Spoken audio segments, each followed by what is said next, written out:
రే David, అయ్యా నువ్వేమో Christian, నేనేమో ముస్లమాన్ని. మనిద్దరం ఏంట్రా అంటే యాగానికి కొబ్బరి పిచ్చులు తీస్తున్నావు.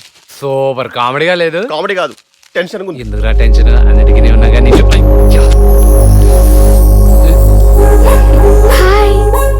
ఒరే డేవిడ్, ఈ అమ్మాయి మరీ స్పీడ్ అయిపోతుందిరా బాబోయ్. బ్రేక్ ఎక్కిపోతే మనం దొరికిపోవడం గ్యారంటీ.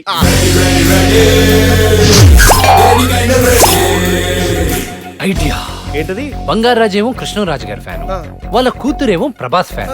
ఈ ఫ్యాన్ లో గిర్రని తిరిగే ఐడియా నేను ఒకటి చెప్తాను, నేను చెప్పినట్టు చెయ్యి. ఓకే.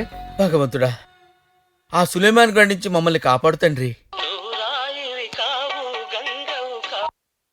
హలో, ఎవరండి? బంగారాజు గారు ఉన్నారా? నేను బంగారు రాజునే మాట్లాడుతున్నానండి. ప్రభాస్ గారు మీతో మాట్లాడతారండి. ప్రభాసా? అంటే హీరో ప్రభాసా? అవును డార్లింగ్, మన కర్నూలులో ఫైట్ సీన్ షూటింగ్ జరుగుతుండగా ఒక అమ్మాయి నన్ను బాగా డిస్టర్బ్ చేసింది. ఎవరా అని కనుక్కుంటే మీ అమ్మాయి అన్నారు డార్లింగ్. మీరు ఒప్పుకుంటే మీ అమ్మాయిని పెళ్లి చేసుకుందాం అనుకుంటున్నానండి. నా కూతుర్నే పెళ్ళే? అవునండి. ఏంటి అంకుల్ డార్లింగ్, షాక్ అయ్యారా?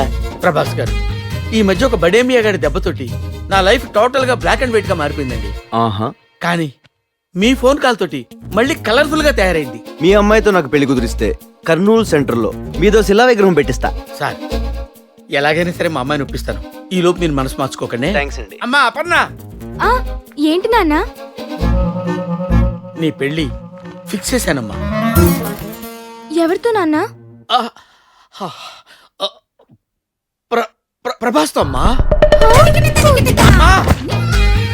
ఇలా పడిపోయావంటే? నాన్న నేను వద్దు, నువ్వు నాకేమీ చెప్పొద్దు. నీకేమైనా లవ్ అఫేర్స్ ఉంటే పెళ్ళైన తర్వాత ఒక బుక్ రాసు. కానీ నా మాట కాదని నన్ను హత్య చేయొద్దమ్మా. ప్రభాస్కే అమ్మా 7 feet ఉంటాడు. నదులు సముద్రంలోనే కలవాలి, రాజులు రాజుల్నే పెళ్లి చేసుకోవాలి. This is my order. ఎలుకలు బొండ్లు పడ్డాయి. మనకు ఒక 4 రోజులు ఇంకా టెన్షన్ లేదు. Give me high five. ఉల్లిపాయ పకోడీ మీ అందరికి పెడదామని తెచ్చా. నానా, ఇది పక్కోడి పీసు కాదు, కోడి పీసు. అయ్యో అయ్యో అయ్యో, ఎరా బ్రాహ్మణ ద్రోహి, ఉల్లిపాయ పకోడీ అని చెప్పి మా చేత కోడి మాంసం తినిపించాలి.